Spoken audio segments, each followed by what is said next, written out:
Welcome back, YouTube. Me and my associate here, Barry, are going to explain what went on with the High Point because it's a particular section of video that we weren't able to fit in the last segment due to some minor rendering issues, and plus we just wanted to, save time, so we decided to put it in a separate video. I'm going to let Barry take over, and he's going to explain a few things that have happened here, and then we're going to probably discuss what the potential future of this gun may be, whether we decide to auction it off, or possibly we might send it in to see if High Point will do any kind of warranty on it, which I'm almost 100% willing to bet they're not going to because of the damage. We may at least send them a copy of the video, but I'm going to let Barry here take over, and I'm going to show you some close-ups of this gun and some of the things it's been through. Okay, what happened on the last test we had when we put the 3/8" bolt in it and fired it, the barrel was bulged to such a point that it would only come back this far. So we couldn't take the slide off to examine it.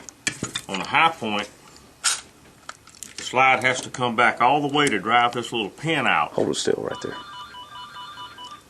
Move the screwdriver to it. This little pin has to come out in order to take the slide off.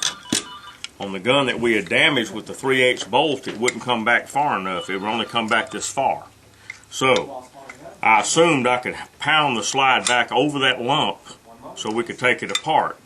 I took a deep well socket and put on it and beat it, and it would never get over that lump. So I had the idea that if I took a Dremel tool with a Ziz wheel, you can cut into this little slot in the back, and you can cut this little doll's head. You cut the shaft off this little doll's head, then the slide will come off. So that's what we did. We ground that off. Now the slide will come off. The barrel was severely bulged right here. Severely bulged. Hold it still. We took some sandpaper and sanded it down. Now it will come back all the way.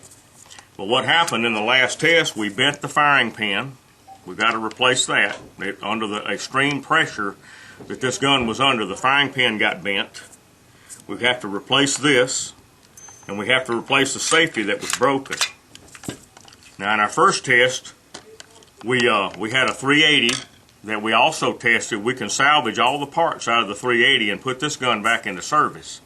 And we're going to do that, but we really want some response from the viewers of these videos to tell us whether they want us to continue this test or not. We can go out for the 4th time. We really sincerely believe that we would blow this gun up on the 3rd outing, and it didn't happen. But we can make this gun work again. All right, Barry, I'm going to change the camera angles. We're going to look at the bulges inside of the barrel, and then we're going to look at the cracks that are on the frame. Okay. Okay, the shot that I'm showing you here, we're actually going to look at some of the bulges in the barrel. It may be difficult to tell, but there are actually 2 bulges in the barrel. One of them is the initial bulge. The initial bulge that was put in the barrel from the first bolt that we pushed into it, and then there's another bulge closer to the chamber from the first one. Let me look at from the muzzle end, and let's see if we can get a better shot. Alright, hopefully in this shot you can see just a little bit better where the ring is. I mean, it's definitely just a deep spot, a shallow spot, and you can see that the rifling is relatively undamaged, surprisingly. On the outside of the barrel you can definitely see the bulge and where it's at, and you can see where we turned down the other bulge. Okay, here we're looking at the slide of the pistol itself.